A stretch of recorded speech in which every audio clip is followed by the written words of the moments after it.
Howdy folks, welcome back to Cray Outdoors. Last night we were nailing the fish below the spillway. Today we are above the spillway. You might be asking, why am I not back below the spillway? Because that's where I was nailing the fish last night. Well, there's lots of people down there, and as you can see, there is nobody here.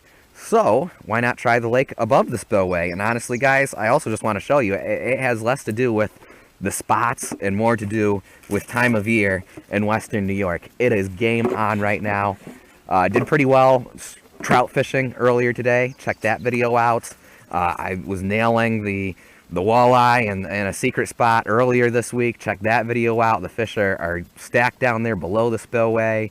And this is just Cattaraugus County out in Chautauqua County. You know, Benji was telling me they're nailing the walleye at Chautauqua. They're nailing the panfish there. He just came out here just for a change in scenery, kind of like why I went trout fishing today. Kind of like why I'm up here instead of below the spillway again. Man, the fish are just slamming everywhere. Lake Erie Outdoors is posting pictures of giant smallmouth he's catching in Dunkirk right on Lake Erie. It's crazy here, man. I'm telling you, when fishing in Western New York is hot like it is right now, like it usually is this time of year in the spring, there's nothing else like it. I truly believe Western New York is some of the best fishing in the world when it's hot. But we're here today. We're targeting panfish. We'll see what we can catch. You never know here. A bass or big trout or pike may come out to play as well. It didn't take long to get a bite. I didn't expect it to. Biting like a perch though, which I'm okay with. If I catch a big perch, I'll throw it on as bait.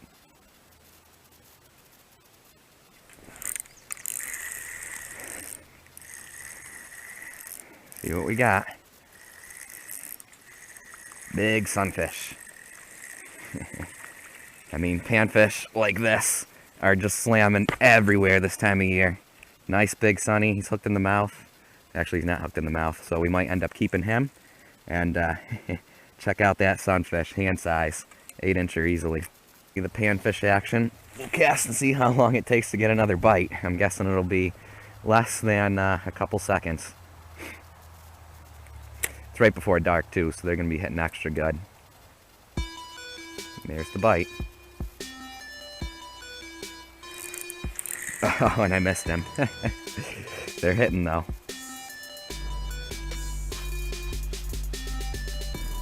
Picked it up again. Got him that time. It's like a littler one. What do we got here? Another bluegill? Or another sunny, or is it a bluegill this time? Bluegill this time. He's hooked in the mouth, so we'll let him go. I've got so many fish right now from the walleye earlier this week. So I'll let that guy go. Maybe be a little bit more gentle with my release. It's not very deep right there. All the panfish are pre-spawn right now, so they're super easy to catch, the big ones, everywhere. I mean, this is just Quaker Lake. You can catch them like this at Red House, Chautauqua. If you're going to keep them, I'd actually suggest Chautauqua Lake, just because that's a bigger lake. It's a little bit more sustainable. Speaking to my Western New York subscribers here, I mean, I realize half of you are from, don't know the places that I'm talking about. Got on another one. Another gill. Oh, no, sunny this time.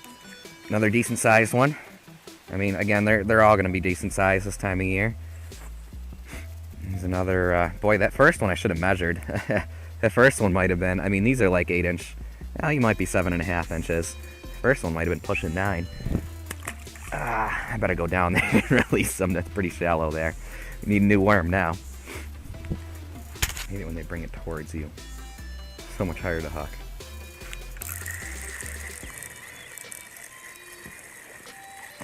Went ahead and let this pole run out of bait so I can get my bobber out there.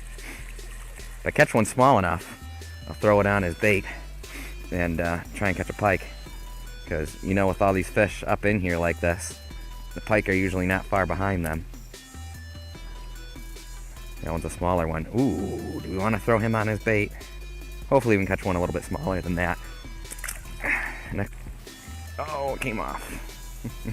That bite again. What is it that's biting over here? I guess it's just another bluegill. It's an interesting bite though.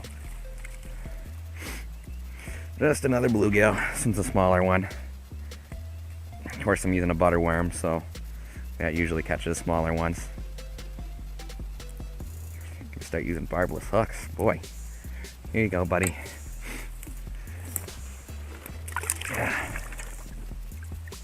Add on another one. A little bit bigger. A little bigger than the last one anyway. It's another fat sunfish. Look at how fat that is. This might be another keeper. Yeah, it's another keeper. He swallowed it. And he's good size anyway. Look at that. That thing's pretty dang fat. It's not that big. He's just fat. It's another 8.5 inch one. We'll measure this thing and see once and for all. See how off my measurements are. My guesstimations. Alright, he's 8 inches. That one on here is pretty much hooked itself. Trying to set up my other pole. This looks like a gill. It is a gill. And you know what? Let's see how easy is he going to come off the hook. He's not very big for keeping. Oh, hook's right there. He's good. Catch. It's almost sized to use as bait. We'll throw him back. There you go, buddy.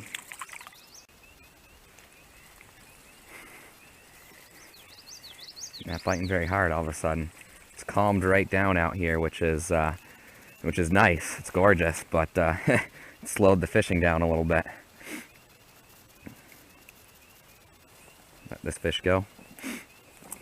Little guy.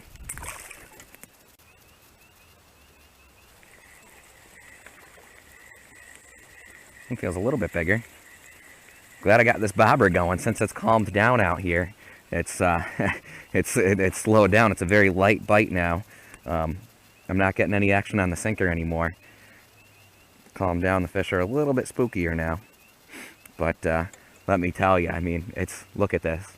It's gorgeous out here compared to that ugly spillway falling around on those rocks. We're still catching fish. We're not catching the monsters that we were last night. But hey, panfish make a nice meal if I was keeping them. Biting quite lightly.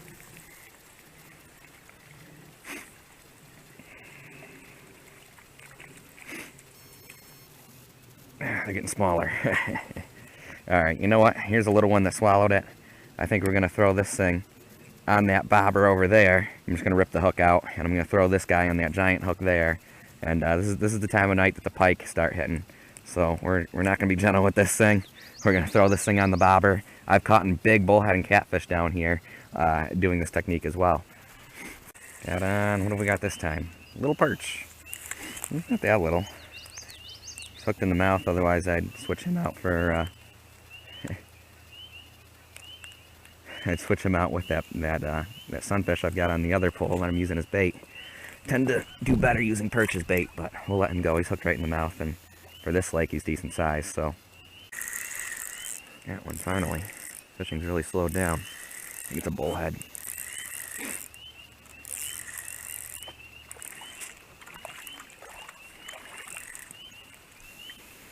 Yep, the bullhead have started biting.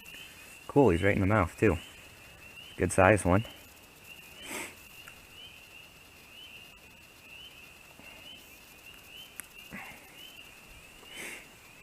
Not a bad sized bullhead at all. About 14 inches. Let him go. Other way. Fish get confused here easily.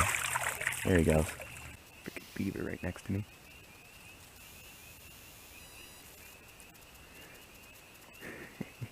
Beaver just made a caster mound right next to me. Alrighty folks, well it started sprinkling, so we decided to call it quits, but caught some panfish. I had fun, caught that one big bullhead. I was sort of surprised that the fish completely shut off after dark. Usually the big bullheads start really biting this time of year, but all depends on the day, and maybe I just didn't have the right bait. I forgot to bring shrimp with me today. Anyway, it was cool seeing that beaver make the caster mound. I sure hope I got that on film. That was right next to me. This big beaver just came up with a pile of mud and dumped it on shore. I mean, that was 20 feet from me. It was kind of neat. Anyway, guys, thanks for watching. Be sure to subscribe. Fishing is hot right now, so get out there, do some fishing, and I'll catch you in the next fishing adventure.